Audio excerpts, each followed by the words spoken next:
After driving about an hour south of Burlington, we're now arrived at Mount Independence.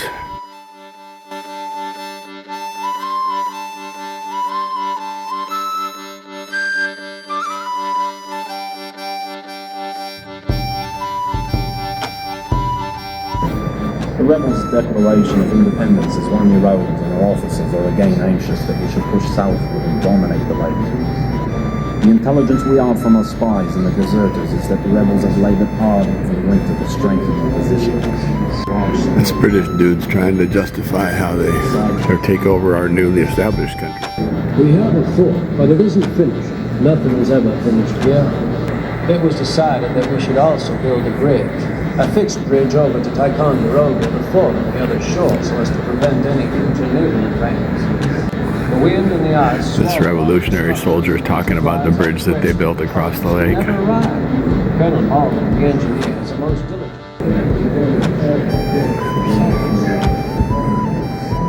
They went out on the ice in the wintertime and built these caissons and filled them with rocks. And they would break through the ice, and then the caissons would eventually sink down. This is an old cannon that they pulled out of the lake fairly recently. How long these muskets were, man. Well, this has become a very enlightening stop here because we learned that in July of 1776 they set up a fort here directly across a quarter-mile wide section of the lake where Fort Ticonderoga is, and they built an entire fort, hospitals, barricades for the fort, and the intent was between Fort Ticonderoga and this one to blockade any British coming from the north. Later that same year, some British forces came south and they saw the garrisons and how strong this place was, and they turned around and went back north.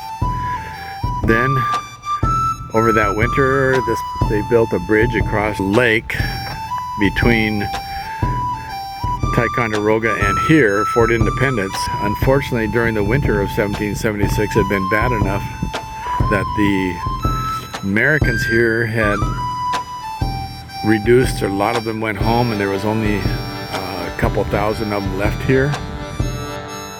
Early that next year, the British came back down with a lot of reinforcements, and this place was abandoned.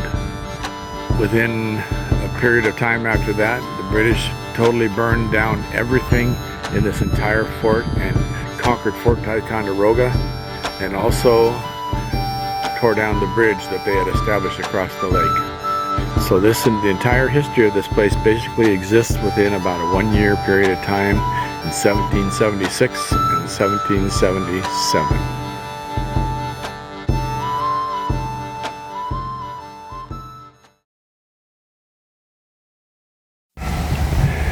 We're at our third campground here in Vermont. This campground here is called Camping on the Battenkill. We are about 120 miles south of Burlington. So we're set up here, a couple sites to see around here. We're gonna take a look, see if we can find some Vermont syrup. We stopped here at the Bennington Memorial as a follow-up to our stop at Fort Independence yesterday. There was a major battle fought here. We're going to go into the base of the monument here and learn more about the story of the battle. Then on our way out, maybe we'll have a talk with this guy here. Maybe he's got something to tell us. In 1891, it took 4 years to build. It's 306 feet, 4.5 inches tall with a star. It's made with Sandy Hill Dolomite limestone, quarried out of Hudson Falls, New York. It's built the same as the Washington Monument, all stone and mortar, no metal reinforcements. It goes down 20 feet to bedrock. It's a foot taller than the Statue of Liberty, 250 feet shorter than the Washington Monument. There's a story of a gentleman falling 250 feet to strike the boards on the way down just to survive and go to work. About halfway through in November, they stuck 20 to 30 little dudes at the top. And when they finished, President Benjamin Harrison was on hand, as was tens of thousands of onlookers. There's 412 steps. There were 417 until they put the elevator. The battle monument was built to commemorate the 110th anniversary of the Battle of Bennington, but also the 100th anniversary of Vermont becoming the 14th state. Before that, it was the independent Republic of Vermont. They called the Green Mountain Boys an uncouth militia. When his Native Americans seen the Green Mountain Boys, they ran. Brigadier General John Stark's statue out back is pointing to the battlefield, which is 5 miles from here on 67 West. This battle, it was a 2-hour battle, but it was fierce. The Bennington battle was only 2 hours? There was 2 little skirmishes, but it was a continuous clap of thunder, because that's what Stark called it, because it was just a constant. This is a little diorama of the battlefield. If you go out to see it, it's absolutely gorgeous. You'll see this mound.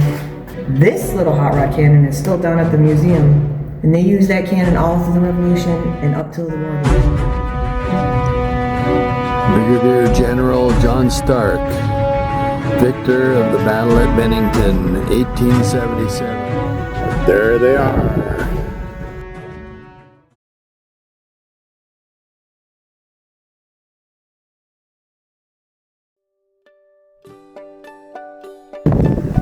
This is the cemetery at the base of the hill below the Bennington Battlefield Memorial. A lot of the soldiers that lost their lives in that battle. And also Robert Frost is buried in this cemetery.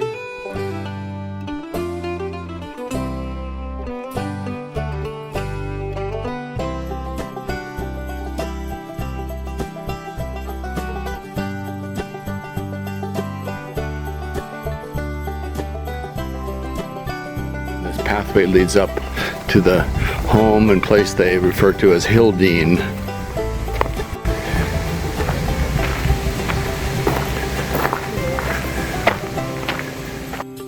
During that time, of course, Robert was a very successful attorney in Chicago.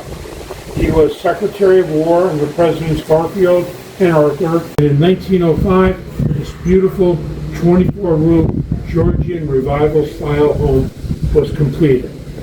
8,000 square feet, 2 floors, 8 bedrooms, 8 baths, 8 fireplaces, and they called the estate Hildene, which is an old British term meaning hill with a valley and stream.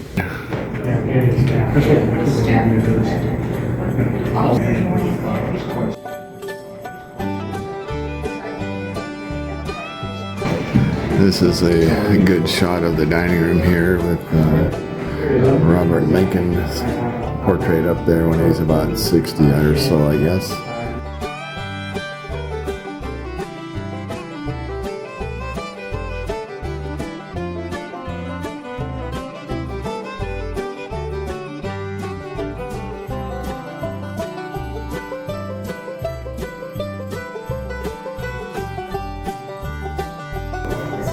Robert's bedroom. Robert's bedroom. Oh, this is. I believe he slept upstairs, but when he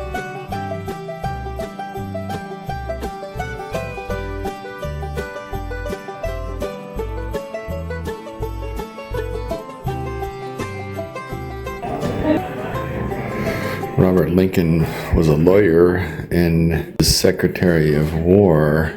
And this room here, after he passed away, they found several papers that were associated with those war positions. Almost looks like it's a mail room in here. They call it a secretary's office.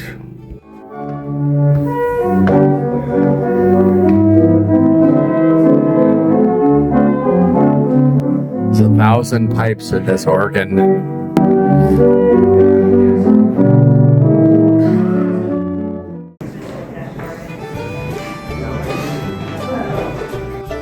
Sitting room outside, you can see that it must be the original glass in here because it's sagged and a little wavy.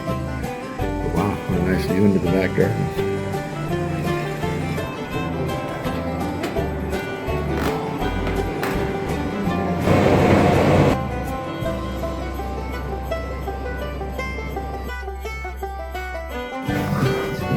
This is a sign asking the freed colored men to come fight in the army. and a copy of the Gettysburg Address.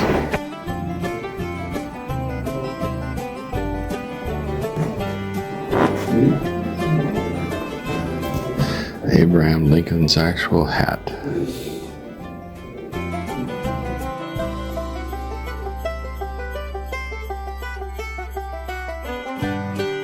We've been wondering if that was part of the farm for this place because they had 450 some acres here that they used for farming. I should say the granddaughter was really into farming.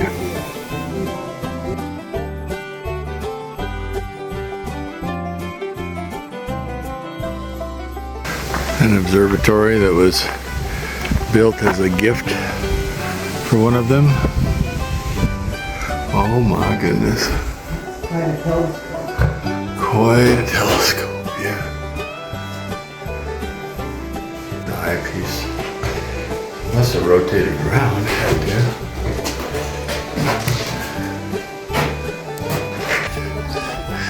A Pullman tram car that came from the Pullman company that Robert Lincoln ran in the later part of his life. 30 years later, he took over the company. So this is how he traveled.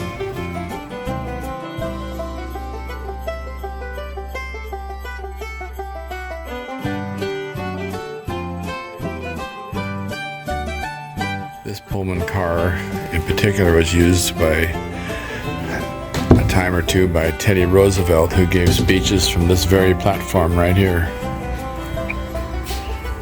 Wow. Look how beautiful that water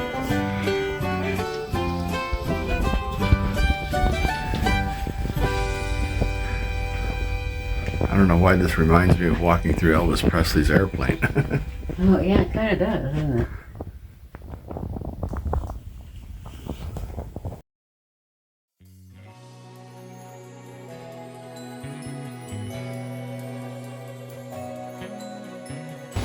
On our way back to the campground, we stopped off to get some Vermont maple syrup, and while we're here, they have a Norman Rockwell exhibit here. He lived in this town for a few years.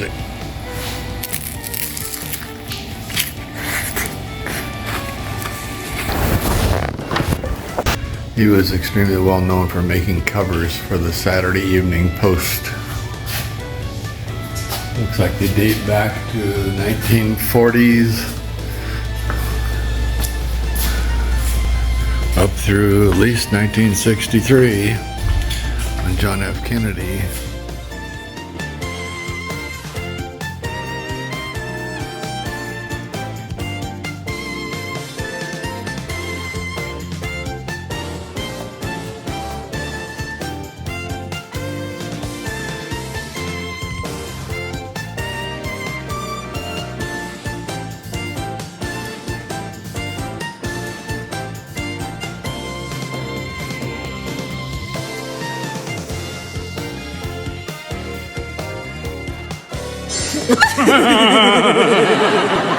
To Niagara ain't a secret, there's no honeymoon to cheaper, and the train goes slow. Off we gonna shuffle, shuffle up to Buffalo. You go home and get your clothes, I'll go get my knees and eyes, and away we'll go. Off we gonna shuffle, shuffle up to Buffalo.